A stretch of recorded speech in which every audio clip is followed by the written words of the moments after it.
ঠিক আছে আঁকিছোঁ। মায়ে মোক বহুত দিনৰ পৰা কৈছে যে আমাৰ দেৰগাঁও MLA জনক আঁকি দিব লাগে। এতিয়া কিয়নো আঁকি দিব লাগে মই সেইটো একেবাৰে নাজানো। যদি মোক আঁকি দিব কোৱাৰ পিছত যদি নাআঁকো বুলি কৈ দিওঁ লাগি যাব নহ'লে লেঠা। ঐ MLA ফটোখন কেলে লাগে তোমাক?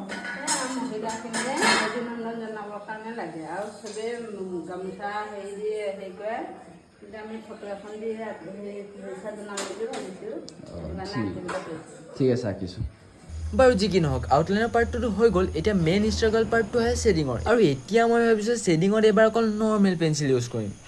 2000 years later. অ' কি কৈছিলে এতিয়া কোৱা? কাইলৈ আমি যাম, আৰ্টখন সোনকালে ৰেডি কৰিবি দেই। ঠিক আছে। ভুলটো মোৰ গাতে দিয়কচোন। মই দুদিনমানৰ পৰা ধৰি একো কৰিবই পৰা নাছিলোঁ। না এম্ব্ৰইডাৰী কৰিছিলোঁ না পৰ্ট্ৰেট কৰিছিলোঁ। বাৰু এতিয়া এইবোৰ বাদ দিওঁ, মই পটাপট যাওঁ ফ্ৰেম আনিবলৈ। অলপ আগতে ফ্ৰেমখন আনি পাইছোঁ আৰু অকণমানহে আউটলাইনটো কৰি থোৱা আছে। আৰু ইফালে এতিয়া 8টা বাজিব হ'ল।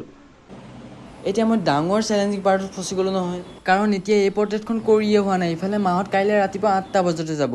এতিয়া মই কৰোঁ কোনফালৰ পৰা?